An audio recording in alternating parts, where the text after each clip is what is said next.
Hello, everybody. It's Paul Neeson, your health watchman. We have a great guest on the show today, a good friend of mine, Chaim Goldman. Chaim, say hello to the Torah Life audience. Hey, shalom, everyone in the Torah Life audience.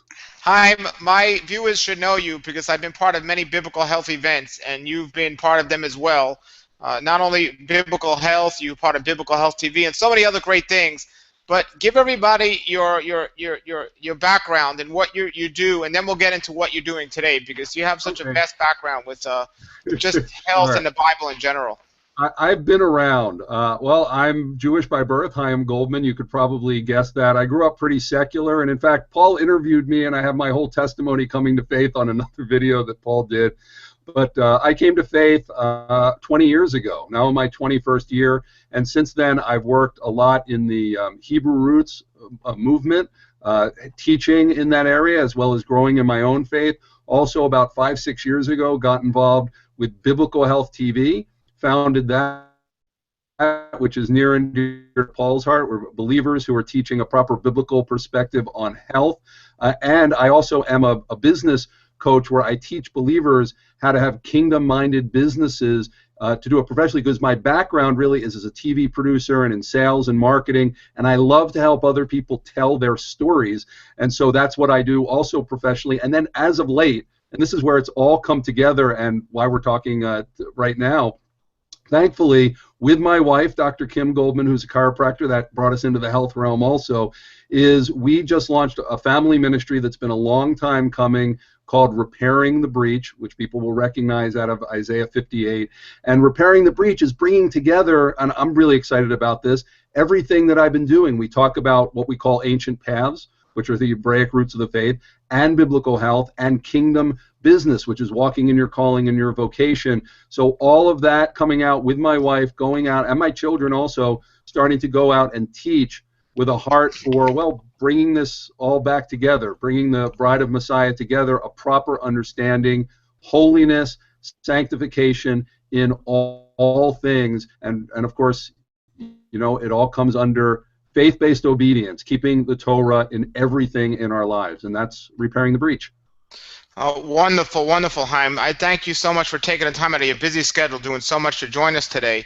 It's a really important topic because Passover is right around the corner, and you and I both being Jewish, we do have different backgrounds, even though we're similar. My family never celebrated Passover growing up. They didn't do any of the Jewish holidays or feasts.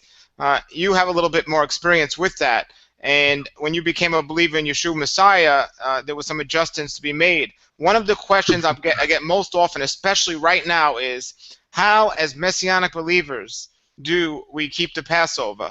And you know, maybe you could enlighten us, because I believe you have an event coming up where you're going to be talking exactly about this tomorrow. But tell us right now some pointers, and then tell us about your event. Yeah, thank you, Paul. Yeah, very excited. Well, what's right now at this recording tomorrow evening, but the evening of Tuesday, March 24th, my wife and I are doing this webinar, and we invite you to it, called Therefore Let Us Keep the Feast, to talk all about this, not just from our perspective, but to take questions, because we find that people have a lot of questions. We grew up, my wife and I, Jewish, pretty secular, Reformed Jewish, but you know, in Judaism, people know the way in Christianity, there's sort of like that Christmas and Easter Christian. You know, in Judaism, if you keep it at all at any level, there's generally like this Passover, Yom Kippur Jew. And so it's in the culture. Even if you don't have faith in God, even if you're not, you know, really have a consciousness of Torah or trying to involve it in your life, culturally you do it. So growing up in a pretty secular family in Philadelphia, oh man, you keep the Passover every year. Do you do unleavened bread? Do you keep, you know, not eat leavened bread all through that period of time? Maybe, maybe not. But, you know, grandma and everybody is coming together for the Passover, so you do it. So year after year after year, sitting down and having a Seder is part of my culture. Now, did we talk about Yeshua as the Lamb of God who takes away the sins of the world? No, we did not. You would expect that we didn't. But we did recount the Exodus from Egypt, and that God, who I don't even know that much of us, any of us at the table, really had a faith, believed in him, but once a year at least we would proclaim that he delivered us from bondage.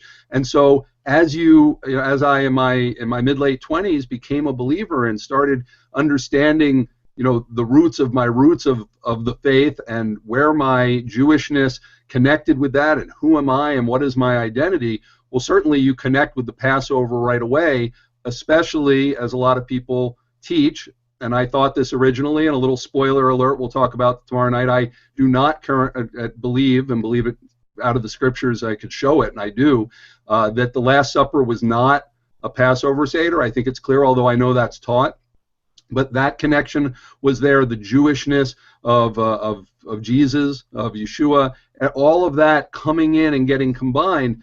And when you're trying to keep the feast, I know this, differentiating between Jewish culture and really what the scripture says, differentiating between what the rabbis teach and what the Bible teaches, the difference between how Christianity has brought in certain elements of the Passover, in the ancient Passover, the Passover at Yeshua's time, what they call the Passion Week. I've kept it in America for many years, both as a believer and as an unbeliever. Also, Kim and I lived in Israel for 9 years. We've kept it over there where it's in the culture. Everyone is keeping Passover. It's not like some small thing. So all of these combined, through the years, we've tried a lot of different things. Some very strict. Some years we try it liberally, and we've gone through it and balanced it, and we've gotten to a place where we still ask questions. We'll be transparent. We're trying to keep it as well as we can, where there's no temple, where we're not actually doing a sacrifice. Even when I lived in Israel, there was no temple to go up to and sacrifice a lamb and do all that. But how do we keep this remembrance?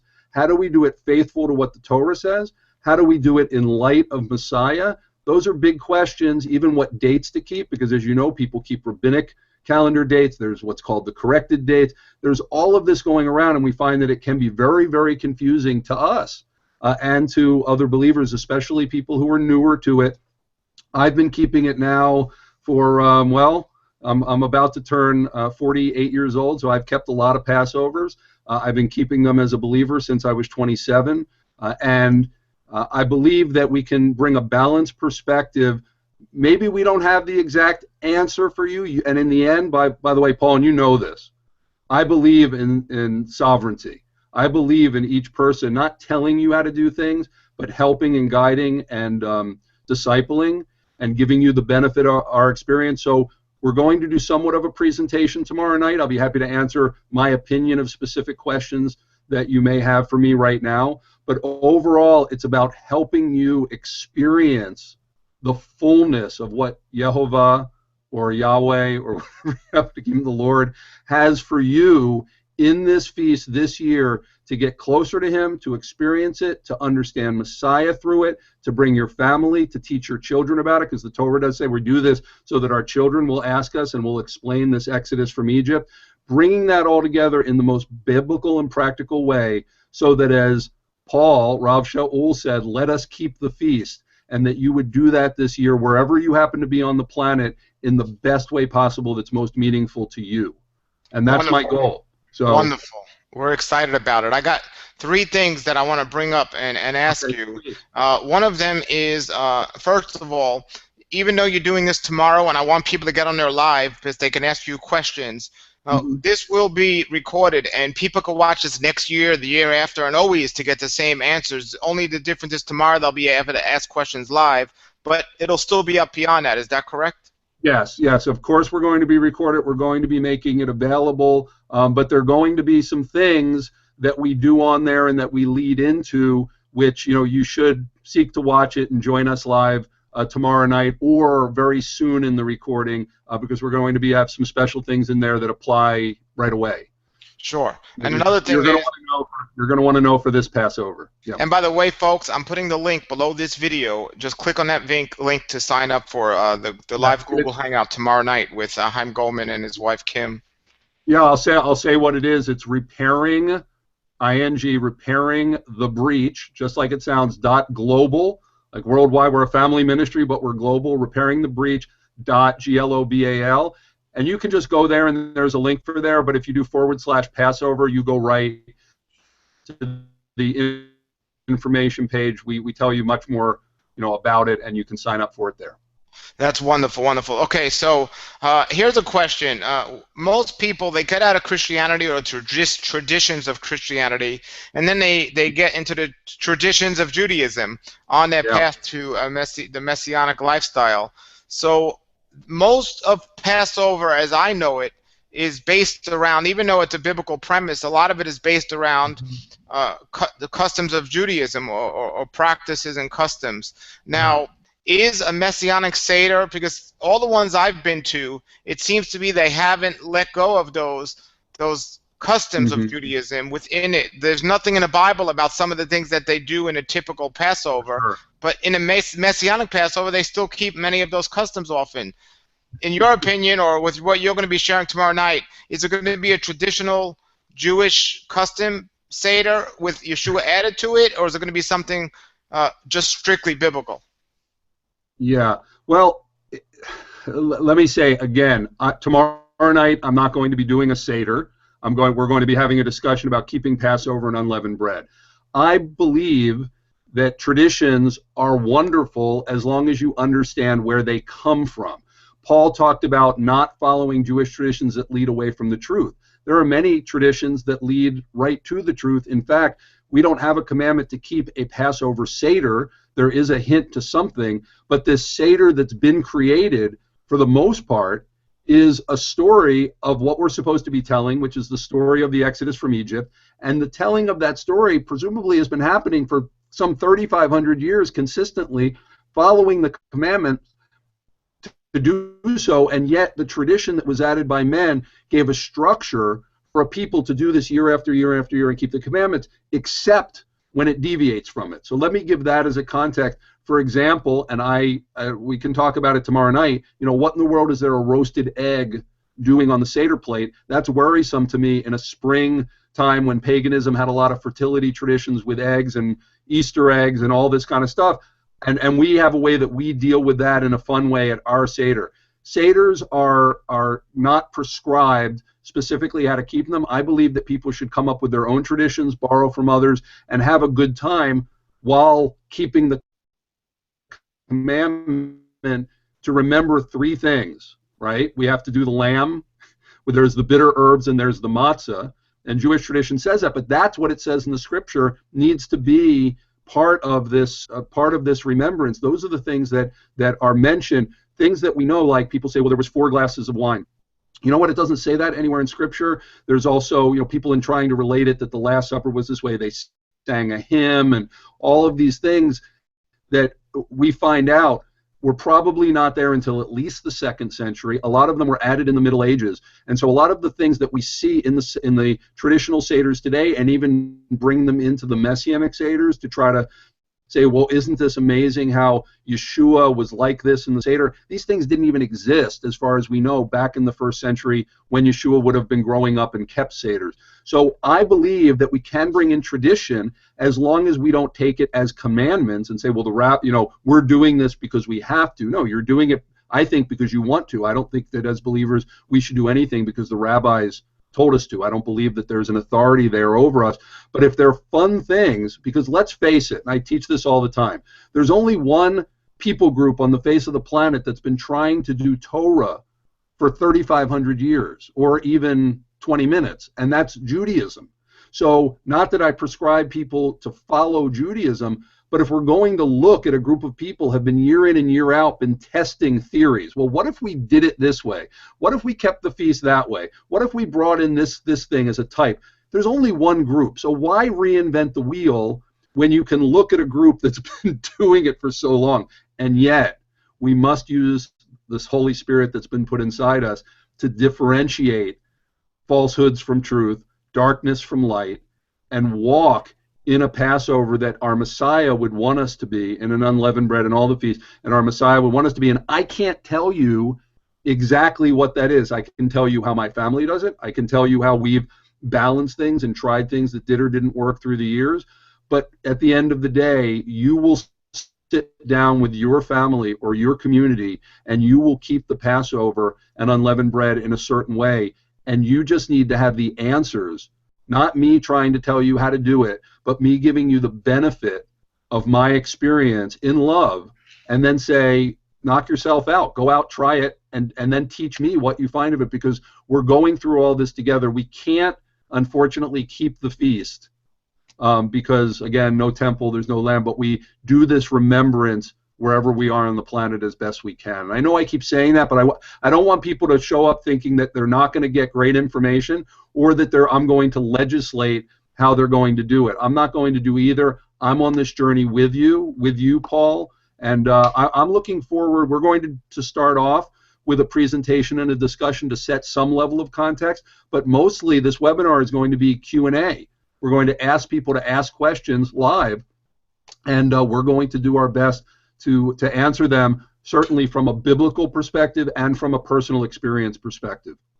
Wonderful, wonderful. I'm really excited about this. Now, let me ask you this. Many Jewish people, of course, that they're so diligent at keeping Torah, and many of them, not all of them, but a good amount of them, have missed Messiah. They don't recognize the Messiah.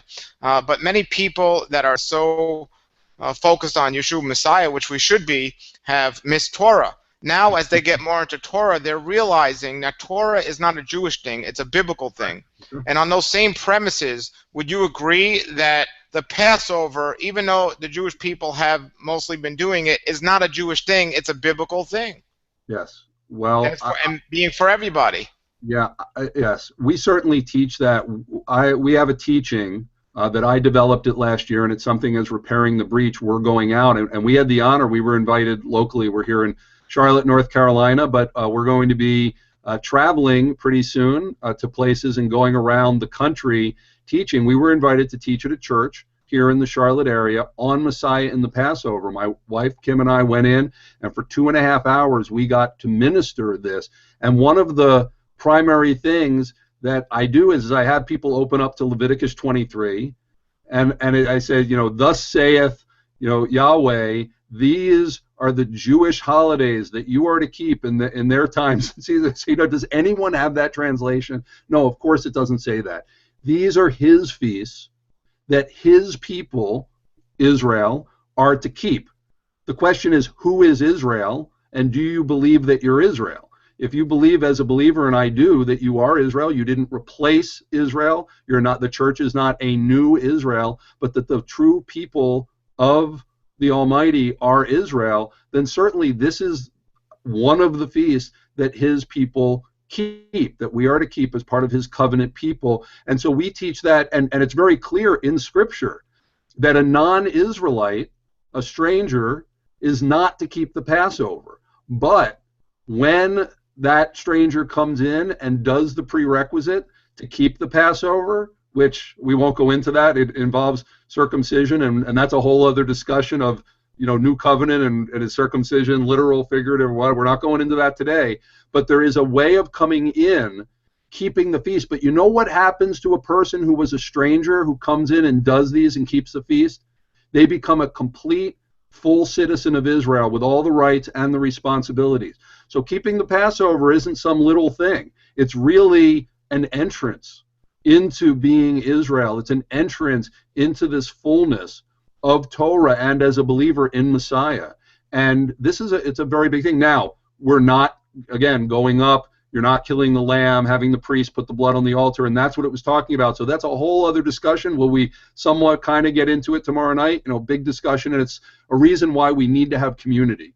We need to stop being these isolated pockets doing our own thing. We need to get together in community, love on each other, be willing to love each other even through our differences, through our disagreements about how to keep Torah and how to do things, so that we can come into a unity and conform into that unity of his Son and become this body of Messiah, this well-functioning body. But the Passover is a big part of it, because there are those who are outside Israel and there are those who are inside of Israel. And I want it all. I want to have every experience that I can have. I've said this a lot, if the Almighty, if the creator of the universe is willing to make covenant with me, in fact, multiple covenants with me, I want them all, because I know he loves me. He doesn't change. He stays faithful to his people. I want to be in there doing it. But what I think happens a lot is, again, as you said, people go over to the rabbinic side and it's all about rabbinic practice, or they go over to this, purely sort of Christian spiritualized thing where it's not really about following the commandments, but it's getting some kind of Jesus in the Passover experience. I know it's so much deeper than that, and the more that you get into it from both sides, full-on faith in the Messiah, and knowing that in the end that's the most important thing, your faith and the salvation that's provided by the Passover lamb, but also keeping Torah as faith-based obedience. That's where it all comes together, and that's where we as his people have the abundant life. I mean, that's really what the Bible means by abundant life. It's not about what the world would consider an abundant life. It means having everything that he would have for you in your life, and I want that, and I know your listeners do too. That's why they take the time to follow you, Paul, and to listen to the teachings and the guests that you have on, because they want everything that Yehovah has for them, and Passover is a huge part of it. Exactly, and I thank you again for doing this because it's so important, and you have a good experience of doing this. Most people watching this understand the answer to the question, who is Israel?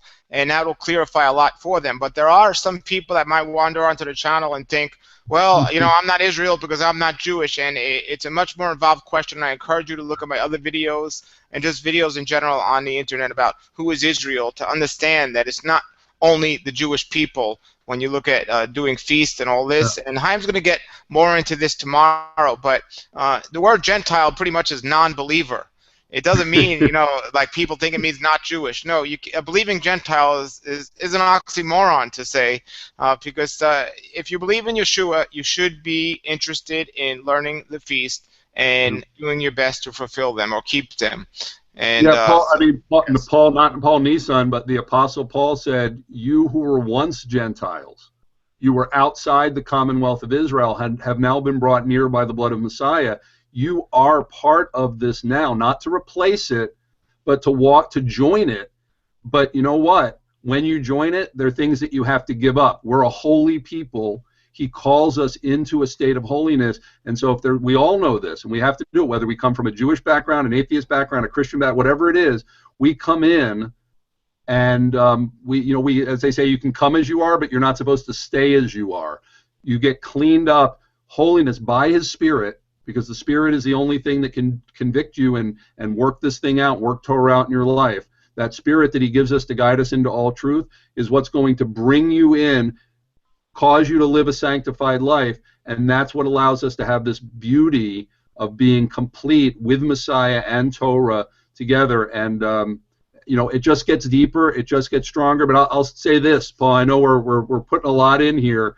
And I say this to everybody. I say, what is the biggest tradition in Judaism? I ask people that, and they'll say, oh, it's Passover or Yom Kippur, or it's circumcision or whatever. I say, no, the biggest tradition in Judaism over 2,000 years is not believing in Jesus. Right, Paul? You can talk to a secular Jew or an ultra-Orthodox Jew. It doesn't matter. The one thing is, if we're a Jew, we don't believe in Jesus. But you know what? Paul Nissan has given up the biggest Jewish tradition. I've given up the biggest Jewish tradition. We're Jews. We believe in Yeshua. Our family situations change, cultural situations change. Living in Israel, it can be scary being a believer, believe me. And yet we did that in order to follow Messiah. And so I would turn to the other side of the body, the other side of the family, the house of Israel, and say to you, coming in from a Christian background, what are you willing to give up from your tradition? What are you willing to put down that you hold dear in order to follow the true Messiah, the Messiah of Israel? What are you willing to do? And that means, really, and Paul, we know this, truth versus tradition. Traditions can be great. Passover has a lot of them. But when you find the truth, if you're really in the kingdom, you will put down tradition to follow the truth. Why? Because Messiah is truth. Wonderful, wonderful. Well, I want everyone to check out the event tomorrow night. Again, the link is below the video. And one more thing I want to say is before that, I believe, and it's quite common in the so-called Messianic lifestyle today, the question about dates of when people should be doing it. And I know you're going to talk about this tomorrow, or at least answer questions. We'll save that for tomorrow.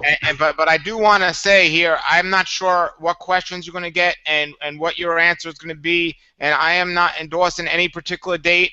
I'm endorsing people look at the scriptures. When it comes to calendars and things like this, nobody hold my name to anything, because there's a lot going on with that. You're forsaking me. The cock hasn't even crowed once, and you're forsaking me. No, No, no. But, I just you know know what? Here, yeah.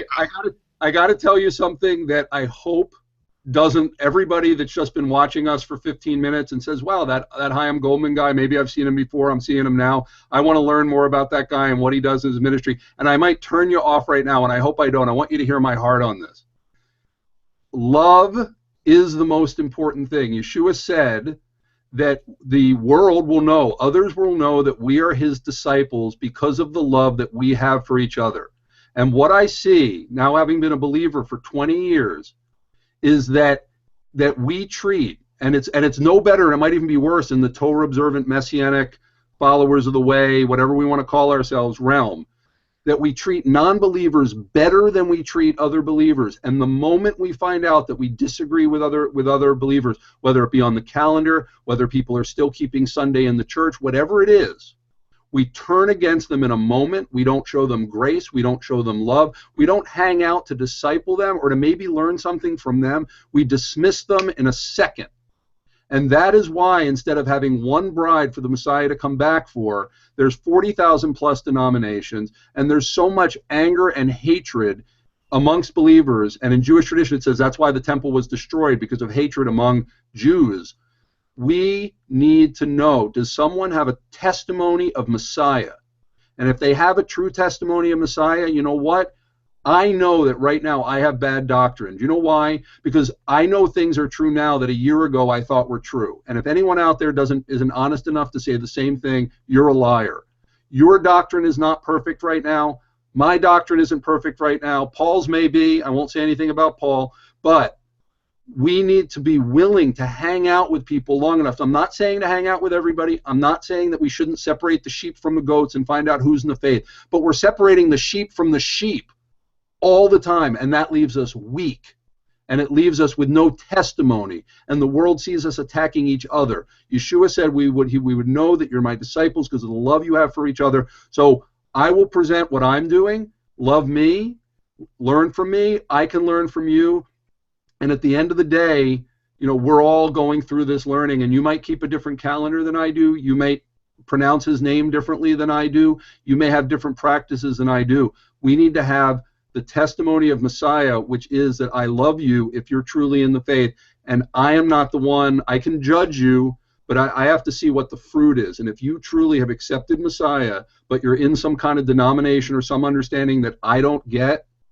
that I need to hang out long enough to really find out who you are. And that is the heart and why we started Repairing the Breach ministry, to take all of this. I've been a Torah terrorist. I'll take any of you to the mat on doctrine. I want you to be clear on that, and Paul knows this. Don't argue. If we want to really go at it, I will hold to doctrine, and I'm a stickler for doctrine, and I walk according to my doctrine.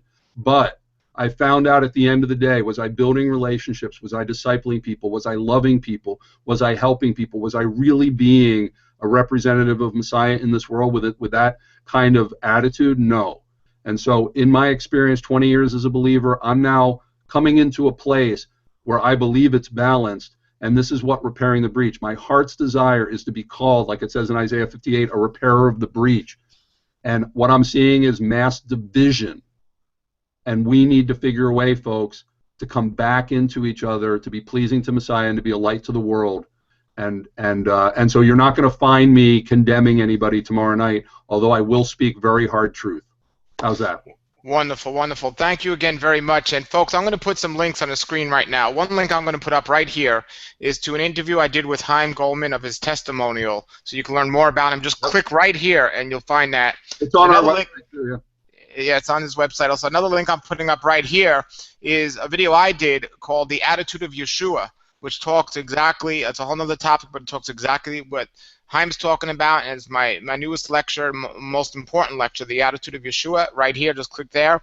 And also, folks, go below this video and click on that link to sign up for tomorrow night's live hangout about Passover, hosted by Chaim and Kim Goldman. And please check out our new website. This is repairingthebreach.global. This is an old thing for us, but it's new in this form. We just came out, new website and everything. Please go on there, check it all out, find out who we are, and let's engage. Let's really get together on this. Our heart is to travel around the United States and beyond as a family and put on events and teach and disciple in ancient paths, biblical health, and kingdom business all together, that we would all, on all these things in our life, walk in what we call the holistic gospel, and really have a life that is pleasing unto him, that's walking in his light all the time. And Paul, thank you for being such a great friend, an encourager through the years. Paul's given me very hard words about things to help me in my walk, to come alongside us with Biblical Health Television and be part of that and bringing health out to the body of Messiah. You're such a great brother, and I look forward to seeing you soon, because we're going to be down in Florida seeing you and getting to hang out with you. It's been too long. Exactly. Well, thank you as well. Same here, and have a great. I'm going to try to get on tomorrow night. I'm going to do my best, and hopefully we'll be on there. But I encourage everyone to get there. So until then, everybody, thank you, Chaim, and have a great day, everybody, and shalom, shalom.